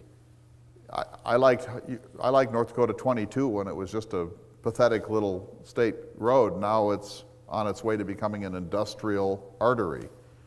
I think what's happening means that we're going to see the effective paving of what's left of North Dakota, and that will be a godsend to a lot of people. But it will diminish North Dakota in some really remarkable ways, in my opinion. So, you could say, oh, so what are you, some kind of a snob who just wants to keep North Dakota to yourself? No, I want to keep North Dakota to itself so that we can continue to take joy in it, because we're never going to be Glacier. There's no geyser to go to. We're never going to be those places. What makes us so amazing is that we are this counterintuitive place where you only get the beauty when you take chances that you don't take when you drive on the highway to the sun in Glacier or drive to Mammoth Hot Springs in Yellowstone. Does that make sense? Well, yeah, but I just think that accessibility to these sites is... I'm sorry we even had this conversation. Now you're going to be advocating paving West River Road. Okay, Robin's got a microphone, and now we're going to great. have questions or comments or nominations or shots at me. Or, Yeah, shots at you. Yes, sir. I'm curious why Cross Ranch or Smith Grove didn't make your list, and would Double Ditch have made your list 15 years ago before the development across the river? I know some people across the river. Well, the problem with lists is you leave things out. Cross Ranch, oh man, when you're there in a storm and those cottonwoods are moving, that's one of the greatest of all experiences. Cross Ranch should be in my list. It's just stupid that I didn't put it in. So we're up to 12 now. Yeah, that's the problem. And there are places that we haven't even, counties that we haven't even mentioned that have extraordinary. Cross Ranch certainly should be, and I'm just sounding like a broken record, but I think that the valley development along the Missouri north and south of Bismarck is inevitable.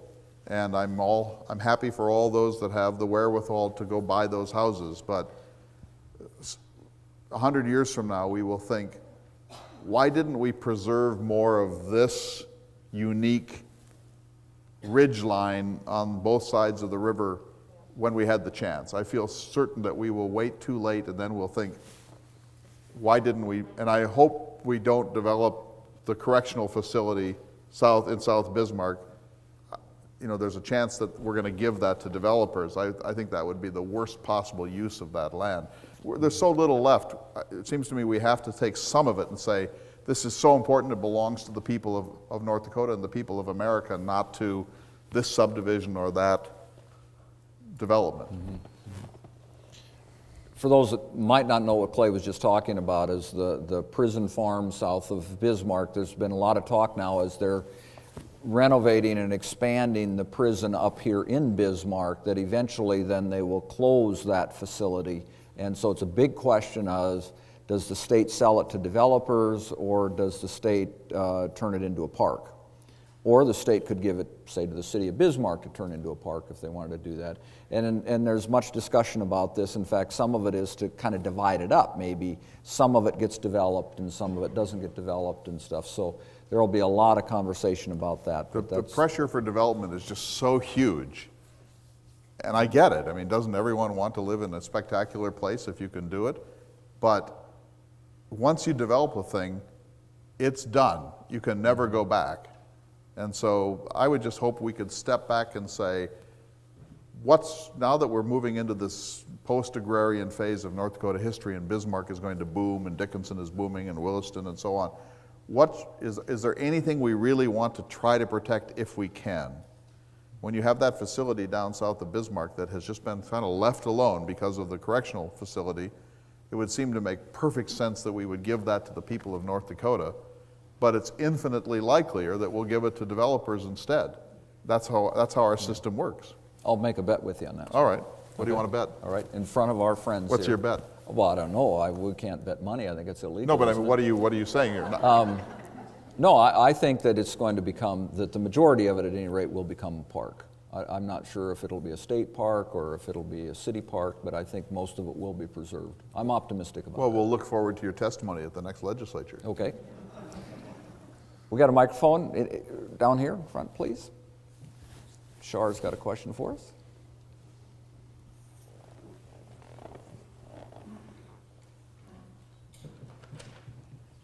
Thank you, Robin.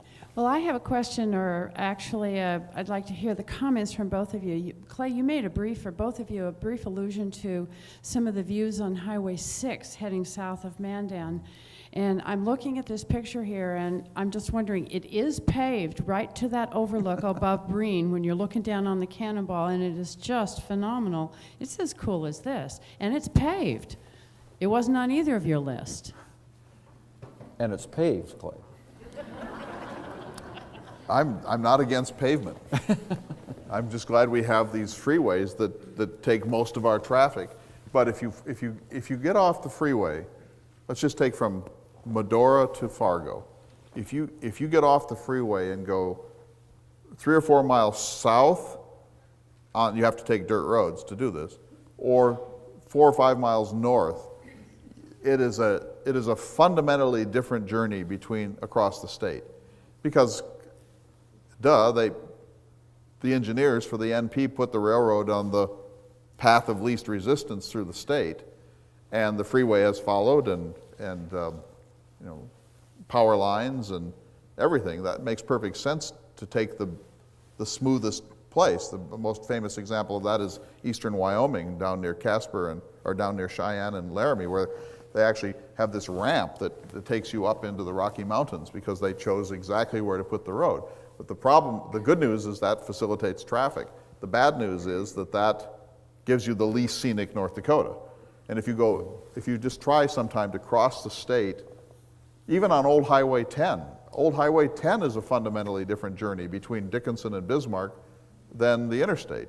And so I'm not against pavement. I'm glad for pavement. We're going to have a lot more of it. And I love that road south of Mandan. But if you really want to, when you really are out there, you got dust in your nostrils. that's when you feel like, hey, I'm out there. I'm in North Dakota. Any other questions or comments? Here, we got another one. Okay.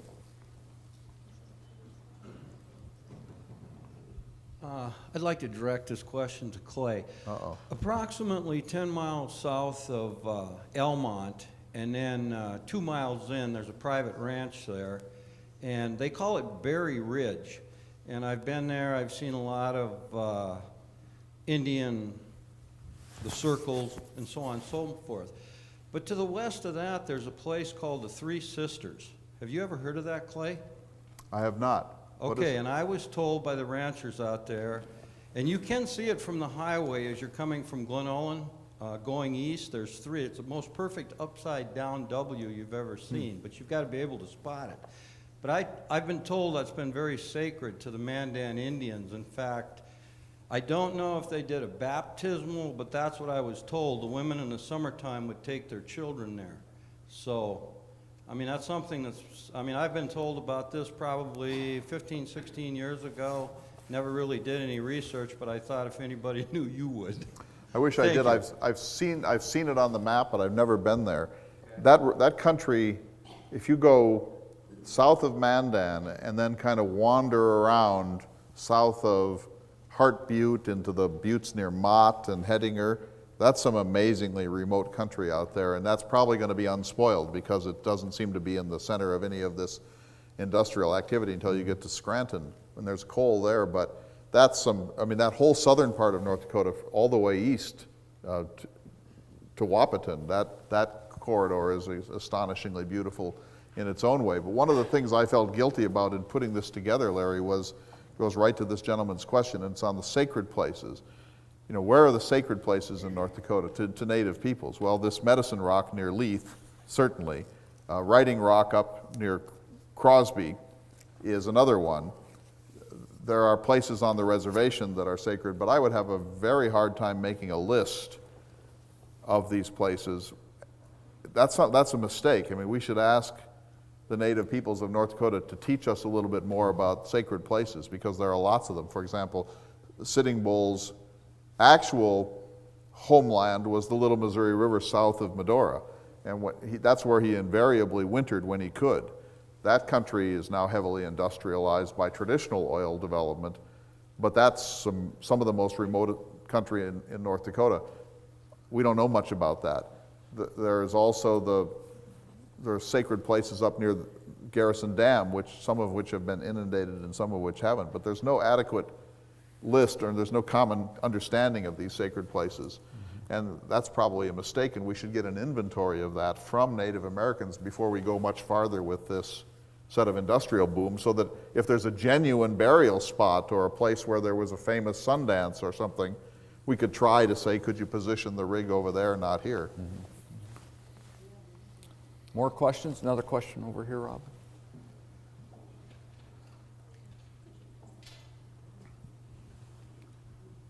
I'm interested if you know about the petroglyphs. I believe they're up near Crosby, North Dakota. And then also, if we want to move east a little bit, what about the Medicine Wheel at Valley City?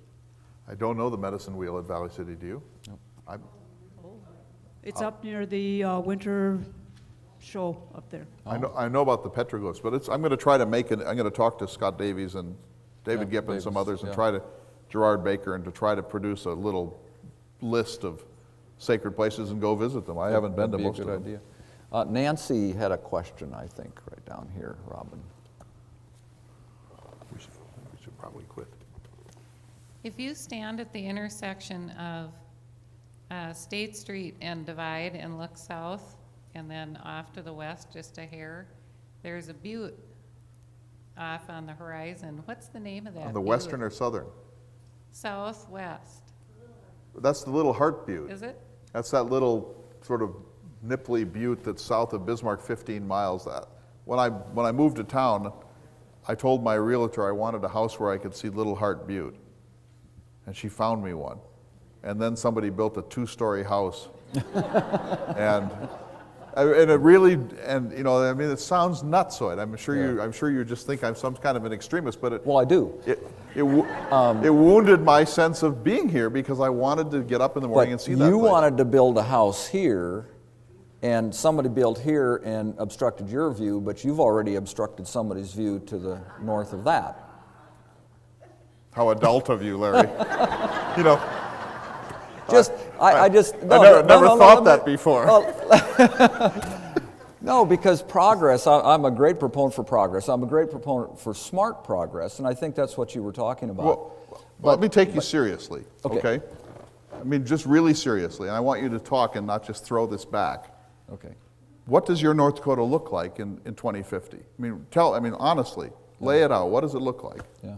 Well, I think 2050 is a long time off, but clearly we've gone through the agricultural stage, as you've pointed out already, and we're sort of in an industrialized stage, although there's still a lot of agriculture, and I think we're going to continue to have agriculture. But I think energy development is going to continue to be very, very important to the state, and I think the state is going to prosper immensely from that. All I'm saying is that, I welcome the progress, but I think we need to do, and this is back to the original point and back to your column the other day, is let's do this with smart management. Let's, we're not going to stop it, and you've already said that, we're not going to stop it, so we ought to do it smartly. And I think your proposal to have a commission made up of industrial leaders as well as businessmen, as well as environmentalists and state leaders, historians, Native Americans, having a commission to sit down and do this sort of smart zoning is incredibly the right path to go. So I'm not just saying slash and burn. No, I know you're not, but your North Dakota, if you tell me if I'm wrong, I don't want to caricature your position, but your North Dakota is going to be a lot more paved than this North Dakota. Because we're going to build, I mean, we're almost certainly going to pave a lot of roads near and in the Badlands in the next quarter century. And we're going to build more bridges. And you're going to, when you drive Interstate 94 between here and Medora, you're going to see industrialization. We're probably going to see a large coal plant south of the freeway at South Hart. If you drive on 85 past Theodore Roosevelt National Park North Unit, you're going to see oil before you get there and oil after you get there and oil tanks and oil trucks and oil pipelines. Inevitable. I'm not saying, but I think, and I'm not trying to ridicule you in any way, but I think you sort of welcome this as not just financially beneficial for us, but beneficial in that it's going to make it easier to get around. And is that fair? Well, that last remark wasn't fair. Well, no, I'm serious. That's not fair? Yeah.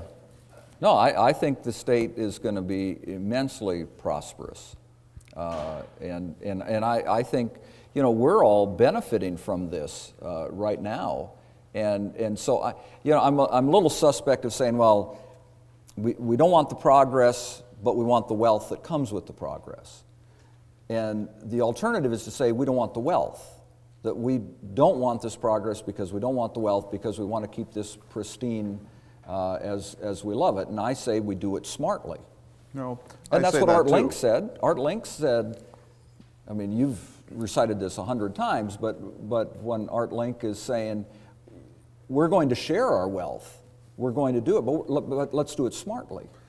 But if you, of course, absolutely. I don't see a lot of that smartness in percolating around right now. I see a lot of it happening in terms of reaction, that this amazing thing is happening, and Williston is scrambling, and Stanley is scrambling, and Watford City is scrambling, and the industry is scrambling, and state government regulatory people are scrambling, and engineering firms, everyone's scrambling. That's what a boom does. It creates this sort of mania. It's like a gold rush.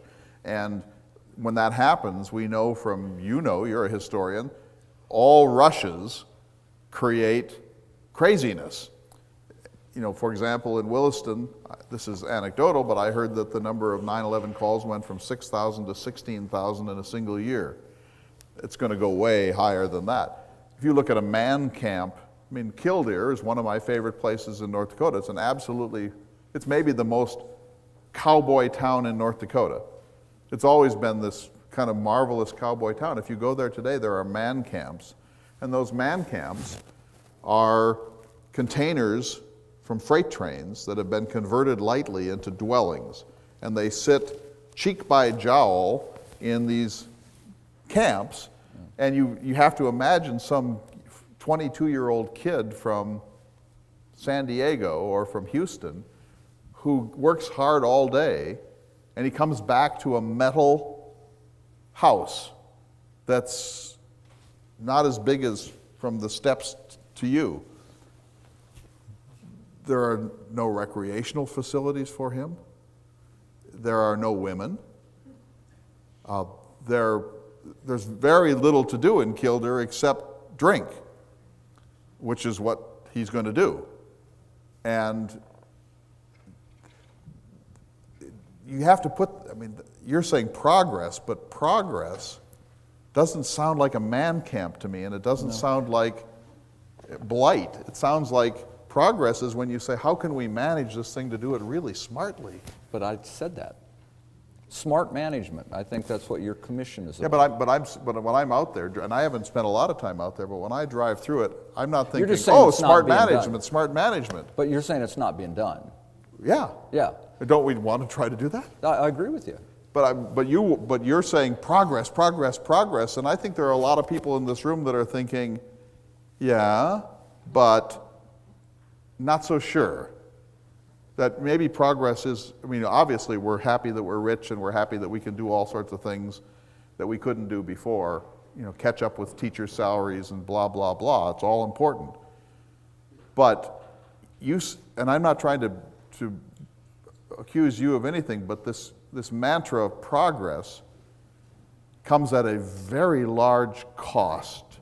And we need to really face that instead of thinking, oh, well, we'll handle it. No, I agree with you 100%. I'm saying the same thing. I believe you. Okay, we got another question? Let's quit then. Let's stop. Okay, we got a couple more questions and then we'll be done. I hate to interject this. It's not quite sequencing with what you're visiting about, but I had a thought about, with regards to a significant place in North Dakota, have you been aware of any buffalo jumps that exist that, Native peoples of old had used? I'm aware of one in the White Earth River drainage, but have you considered any of those or been aware of those buffalo jumps? No, I'm not aware of them. I'm sorry for my ignorance. And of course, as we think, there are also the flint quarries up on the Knife that are historically important. Where is the one on White Earth? Close to where White Earth River enters the dam there. But certainly I enjoy your expose, and you've done an excellent job, and I appreciate revisiting some of these places, and I wish I could have gone to all of them like you did. Well, you still can. I will do that. Thank you. There's one last question down here, please. Who was, I saw a hand down here someplace. Oh, I'm sorry. I'm right down.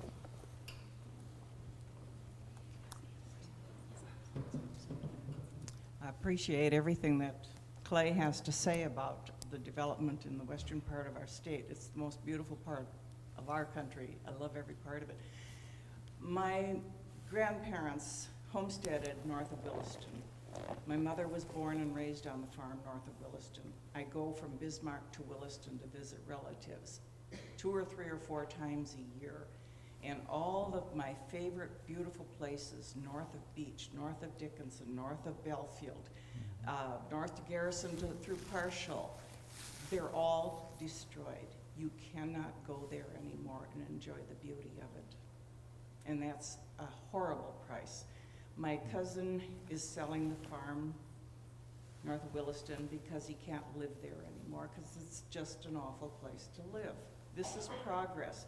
There are a lot of retired people in Williston who can't afford to stay in the homes that they've lived in for all these years because they can't pay the rent anymore. If the rent goes from $300 a month to $1,500 a month, where are they going to go? That's progress. That's the progress that we're paying for now. Mm-hmm.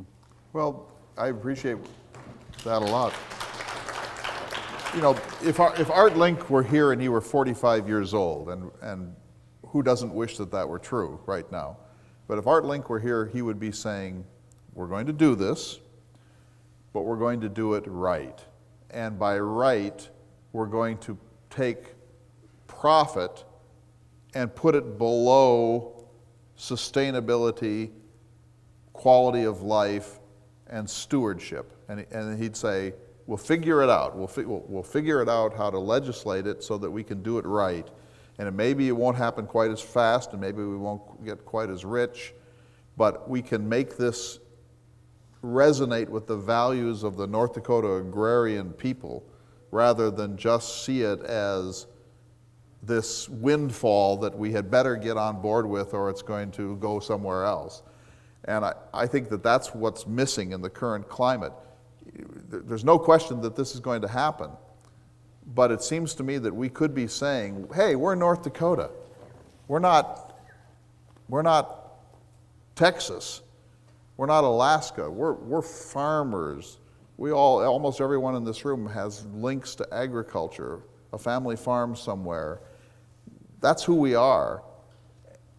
We have to make, our link would be saying we have to make sure we're still that people on the other side of this. And this is a classic Faustian bargain. You know, Mephistopheles comes to Dr. Faust and says, I'll give you everything. You can have the most beautiful women in the world, you can have all the power and money in the world, you can have all knowledge if you want it. I'll give you what you want, but you have to agree to sell your soul to me. And then Dr. Faustus gets all these things, discovers they're not quite as amazing as he had hoped they would be, and then eventually Mephistopheles comes and says, okay, now it's time to pay the price.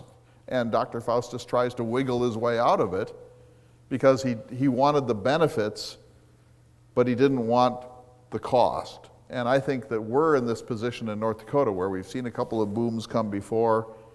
You know, you see that bumper sticker, oh God, please just give us one more oil boom, and this time we promise not to screw it up.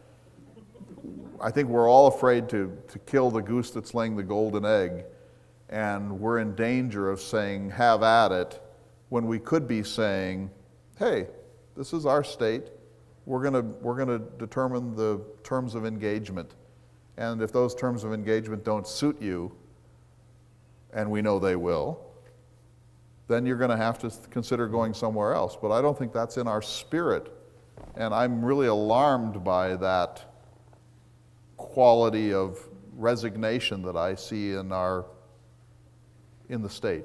You disagree? No, I don't. I haven't disagreed with anything you've said about this. I'm just saying, if we're going to be the state that we are, if we're going to be North Dakota, and we're going to continue to develop like we are, I think we need to do it smartly. I completely agree with you.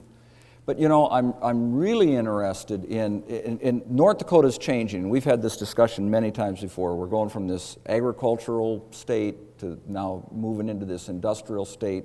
And so the state is changing tremendously. And I know there's a lot of angst now with this, okay? I mean, there's a lot of angst that we're moving. As you said, most people in here are pretty darn close to their agricultural roots someplace, you know.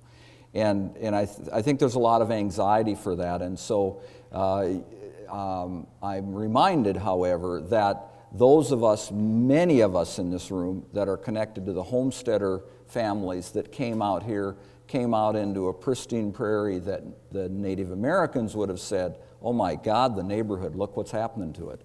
All of a sudden there's fences up and there's farms here, and our way of life, and it took a military conquest to do that, destroyed their way of life. And so we're going through one of those transitions that's really a dramatic transition as we're going. You know, when you think about Native Americans living in the, on the Great Plains and the lifestyle that they had, and when that moved to an agricultural state, which completely disrupted and took military conquest to do that, and completely disrupted their lifestyle, now North Dakota's moving from that agricultural lifestyle and we're moving into a more industrial state. And I think that's what's going on, and that's why it causes so much anxiety for us. But I think we are going to do that. You started off by saying there's sort of an inevitability here, and I just agree with you completely, and I want everybody to know completely that it needs to be done smartly. Well, let me just then say the last thing I'll say about this, which goes back to this idea of the 10 greatest places in North Dakota. Because we're not Zion National Park or Yosemite, we have a much more subtle magnificence here. It takes a North Dakotan has to go out there to get in tune with that magnificence, and it's not best seen from the freeway. You have to go give yourself to that pasque flower at Bodmer Hill in order to really drink this thing in. And we have been so fortunate during my lifetime because we've lived in this very lightly industrialized place whose population is certainly not growing. And for a long time, it looked like the out-migration was going to cripple us. But I've had the benefit of living in this lightly populated place with a solid infrastructure, but not a hyper-infrastructure, and very little industrialization. And now that's all changing. And it's easy to kind of get into a fretful zone over that, and I don't think we should. But the people elsewhere who are coming here to extract profit from here regard North Dakota not as a special place, but as a place. They can't see it because it's not Yosemite, it's not the Grand Canyon. Some of them, if it were the Grand Canyon, would have the same attitude, have at it. But because it's so subtle, they just think it's like Wyoming and a lot of other Great Plains places that are not particularly interesting. And they come here and they do what they do and then they leave. We have to fight for our special subtlety. That's what we have to fight for. Because the fight would be, if it were next to Yellowstone, we wouldn't have to fight for it because somebody else would be doing the fight for us. We're the only people who know this place. We're the only people who know what's at stake here. And we're the sovereign. This is our place. We get to decide who comes in and does what. If the porn industry wanted to create the National Porn Center at Harvey, we wouldn't let it happen. We wouldn't. We'd just say, sorry, that's not North Dakota.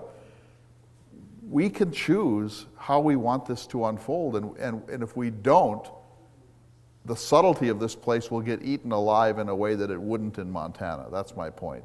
And so we have to be willing to say, by Godfrey, this place may not be as magnificent as Niagara, but it's magnificent to us and it matters to us, and you have to understand that if you want to work here.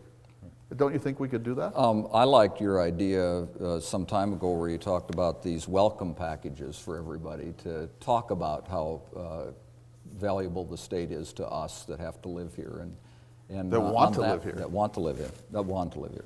And so on that note, We'll see you thank next year. all of you, and we'll see you next year. Thank you very much. Great job, Clay. Thank you.